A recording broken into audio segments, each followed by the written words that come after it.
नमस्कार, दिन भर की बड़ी खबरों में आपका स्वागत है। मैं हूं आपके साथ प्रिया सिंह। आज इस बुलेटिन में बात करेंगे स्पेशल ट्रेन पर तेज हुई सियासत की, पीएम केयर फंड पर प्रियंका के सवाल की, जानेंगे क्यों आमने सामने आई बिहार और केंद्र सरकार, और मध्य प्रदेश की सियासत में क्यों आया उबाल, और आखिर में बात अमल में I one nation one ration card योजना की। लेकिन तमाम बड़ी खबरों से पहले एक नजर सुर्खियों पर।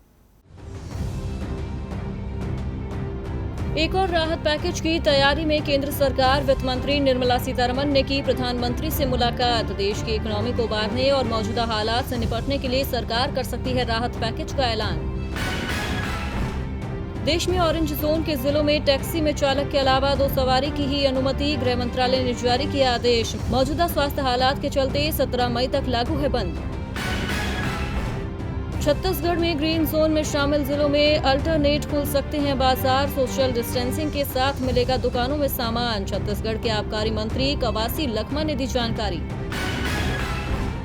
सरकारी शिक्षा को बढ़ावा देने के लिए उठाया गया बड़ा कदम। देश की सभी आईआईटी, एनआईटी और सेंट्रल यूनिवर्सिटी में भी खोले जाएंगे केंद्रीय विद्यालय। वैश्विक ब्रोकरेज हाउस बार्कलेज की रिपोर्ट, साल 2020 में भारत की जीडीपी गिरकर हो जाएगी 0%। बार्कलेज का 2021 के लिए है 0.8% की वृद्धि का अनुमान। सुर्खियों के बाद अब बात आज की सबसे बड़ी खबर की। देश में जारी पूर्णबंदी के बाद से दूसरे राज्यों में फंसे लोग अपने घर जाने के लिए सरकार से गुहार लगा रहे थे। विपक्ष भी केंद्र सरकार की बद इंतजामी को लेकर सवाल उठा रहा था। लेकिन जब सरकार की नींद खुली तो कामगारों को घर वापसी की इजाजत दी गई, साथ ही स्पेशल ट्रेन भी शुरू की गई। लेकिन जब इस ट्रेन के किराए की बात सामने आई तो एक बार फिर सियासत तेज हो गई। राज्य सरकार ने केंद्र को घेरना शुरू कर दिया। तो आज इसी मुद्दे पर चर्चा के लिए हमारे साथ स्टूडियो में मौजूद हैं राजीव जी। लेकिन उससे पहले इस रिपोर्ट में देखिए क्या है पूरा मामला। स्वास्थ्य मुसीबत से पार पाने के लिए केंद्र सरकार ने पूरे देश में तालाबंदी लागू कर दी है, जिसने आर्थिक मोर्चे पर सरकार की मुसीबत भी बढ़ा दी है। वहीं कामकाज ठप होने से राज्य सरकार भी वित्तीय परेशानी से जूझ रही है। काफी वक्त से राज्य सरकारें केंद्र की नरेंद्र मोदी सरकार से भी वित्तीय पैकेज की मांग कर रही हैं, लेकिन सरकार ने राज्यों की मदद करने की बजाय उन पर और आर्थिक भार डाल दिया है। जी हाँ, दरअसल सरकार ने हाल ही में देश के कई राज्यों में फंसे प्रवासी कामगारों, छात्रों और पर्यटकों के लिए विशेष ट्रेनों को हरी झंडी दी है। देश के चुनिंदा रूट पर ट्रेनें चलाई जा रही हैं। इसके अलावा ट्रेन में खाने पीने के सामान भी फ्री दिए जा रहे हैं। लेकिन जब सवाल उठा कि रेलवे की ओर से किए जा रहे इस खर्च के पैसे कौन देगा, तो इसके जवाब में रेलवे ने बताया कि किराया संबंधित राज्य सरकारों से लिया जाएगा। केंद्र के इस फैसले पर अब सियासत तेज होती नजर आ रही है। छत्तीसगढ़ के मुख्यमंत्री भूपेश बघेल ने भी इस मामले पर प्रतिक्रिया दी है। भूपेश बघेल ने कहा कि कामगारों के लिए ट्रेन चलाने के लिए केंद्र सरकार को राज्यों से पैसा नहीं लेना चाहिए, ये हास्यास्पद है। उन्होंने कहा कि बेहतर रोजी के लिए लोग बाहर जाते हैं, यहाँ से कई राज्यों में कामगार जाते हैं। उनके आने के लिए हमने केंद्र से ट्रेन चलाने के लिए बात की थी। कोटा में फंसे राज्य के छात्र बस से आए, उन्हें 2 दिन का वक्त लगा और कठिनाई भी हुई, इसीलिए हमने ट्रेन चलाने की अपील की थी। ट्रेन भारत सरकार की है और कामगारों को लाने के लिए राज्य सरकार से केंद्र पैसा ले, ये गलत है। केंद्र को इसमें सहायता देनी चाहिए। आपको बता दें कि रेलवे की ओर से दी गई जानकारी के मुताबिक किराए में स्लीपर क्लास के टिकट की पूरी कीमत रेलवे की किराए सूची के अनुसार लिया जा रहा है। साथ ही 30 रुपए का सुपर फास्ट शुल्क और प्रति यात्री भोजन के अलावा पानी के लिए 20 रुपए शामिल होंगे। इसका भुगतान राज्य सरकारें करेंगी। ऐसे में अब परेशानी झेल रहे राज्यों पर आर्थिक भार डालने को लेकर केंद्र सरकार क्या जवाब देती है, ये देखना होगा।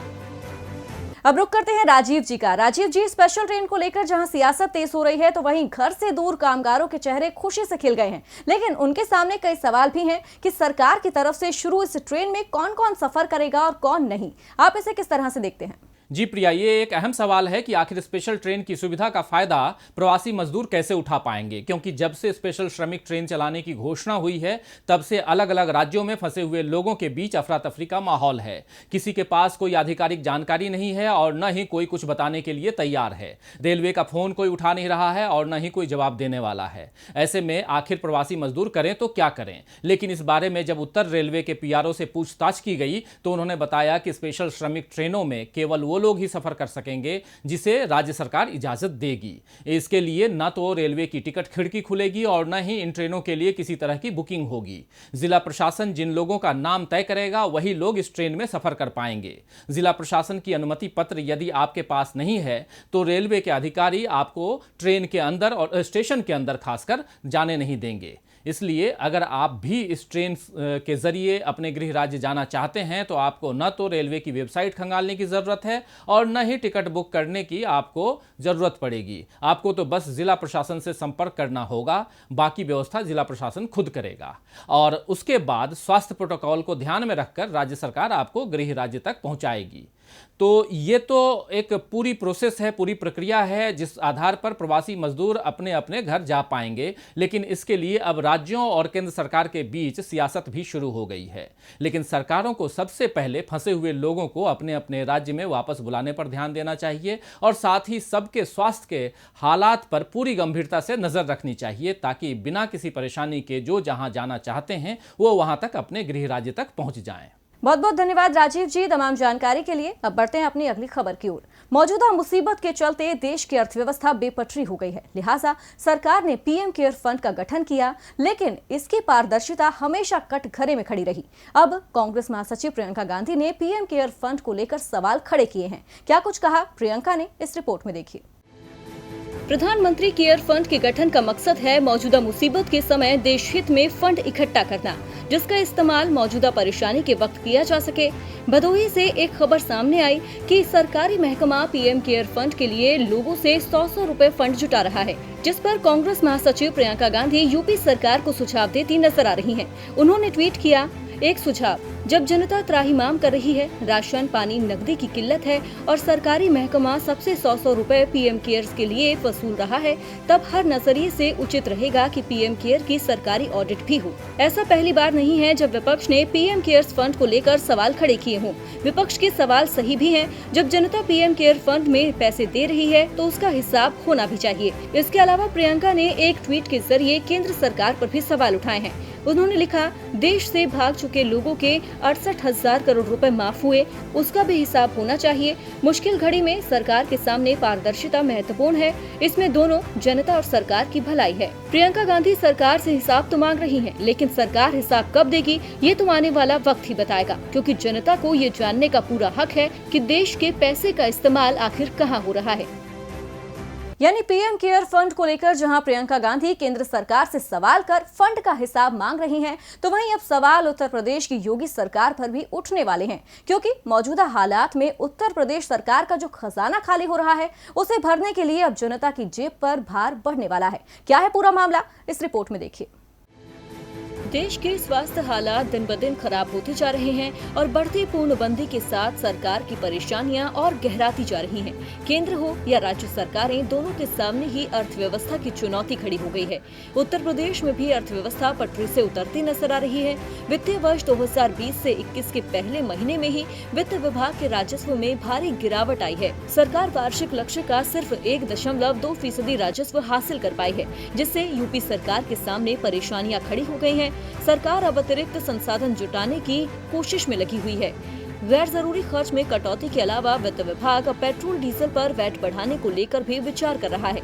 वित्त मंत्री सुरेश खन्ना का कहना है कि मौजूदा हालात की वजह से राज्य को भारी नुकसान हुआ। नुकसान के बावजूद सरकार वेलफेयर के काम करती रहेगी। सरकार की तरफ से मंत्रियों और विधायकों के वेतन में 30% की कटौती की गई है।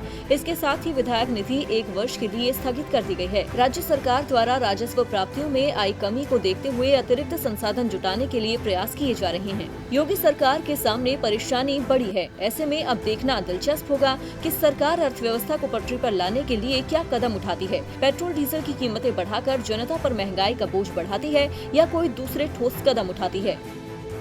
वाकई अब योगी सरकार जनता की मुसीबत बढ़ाती है या फिर कोई और कदम उठाती है, ये देखना होगा। वहीं देखने लायक तो फिलहाल बिहार की सियासत भी है, जहां विधानसभा चुनाव की सुगबुगाहट के बीच सियासी माहौल गर्माता जा रहा है। मौजूदा हालात को लेकर विपक्ष पहले ही नीतीश सरकार को घेर रहा है, तो वहीं अब राशन कार्ड से जुड़ी लिस्ट ने भी केंद्र और राज्य सरकार को आमने सामने ला दिया है, जिससे बीजेपी और जेडीयू में फिर से तल्खियां बढ़ती नजर आ रही हैं। बिहार में बीजेपी और जेडीयू में कई मुद्दों को लेकर एक राय नहीं होती, जिसके चलते अक्सर केंद्र और नीतीश सरकार आमने सामने आती रही है। मगर पार्टी आलाकमान ने आपसी तकरार की हर खबर को हमेशा खारिज किया है।